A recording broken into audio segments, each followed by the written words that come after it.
Heboh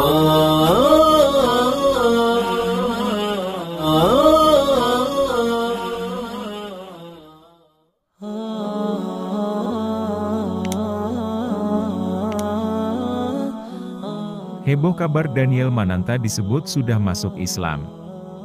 Kabar itu diunggah oleh akun TikTok Revaldo beberapa waktu lalu. Namun video tersebut nampaknya sudah dihapus oleh pemilik akun. Lantaran viral, video itu disanggah oleh akun lainnya yang menyebutkan jika berita tersebut hanya prank. Dalam unggahan akun TikTok Thomson Simamora 12 menyebutkan jika Daniel Mananta masih menganut agamanya dan belum jadi mualaf. Hal ini juga dikaitkan dengan kedekatannya dengan Ustaz Abdul Somad, UAS.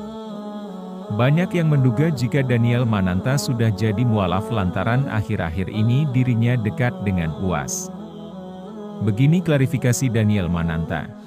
Awal mula Daniel menjalin hubungan baik dengan Ustaz Abdul Somad yaitu saat Daniel mengetahui kabar bahwa UAS tidak diperkenankan masuk ke Singapura beberapa waktu lalu. Daniel merasa ada arahan dari Tuhan untuk bertemu dan berbincang dengan UAS. Semenjak itulah Daniel ingin mengundang UAS untuk berbincang dalam podcastnya. Singkat cerita, Daniel menyebut saat UAS berkenan hadir di podcastnya, saat itu ia tak bisa fokus. Lantaran ia tengah sakit tifus, ia merasa saat mengobrol dengan UAS dirinya sempat blank hingga menyebut bahwa pertanyaan yang ia ajukan sudah diarahkan oleh Tuhan.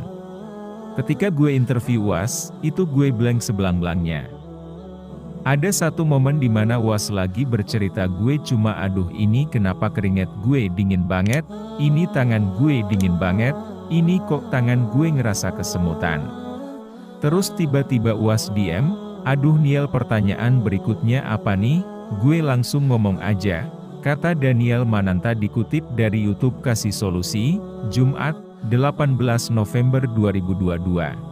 Semua pertanyaan yang gue tanya ke UAS menurut gue itu sumbernya bukan dari gue, karena Daniel Mananta yang profesional tidak akan come up dengan pertanyaan tersebut, sambungnya.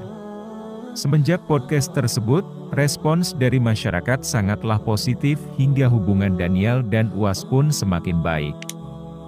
Kemudian, UAS mengajak Daniel ikut ke Pekanbaru. Impact yang didapatkan dari obrolan kita ternyata positif.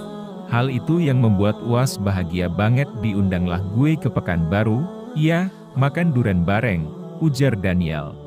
Daniel mengakui sebelum pergi ia dan istrinya, Viola sempat berdoa terlebih dahulu agar diberi petunjuk jalan mana yang baiknya mereka pilih.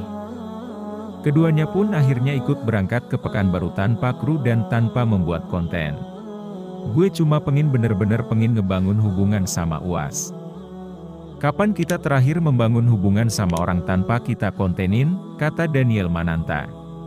Meski sempat merasa tergiur untuk membuat konten usai foto dirinya dan UAS makan durian bersama, namun Daniel berpegang teguh dengan tujuan awalnya untuk membangun hubungan dengan UAS.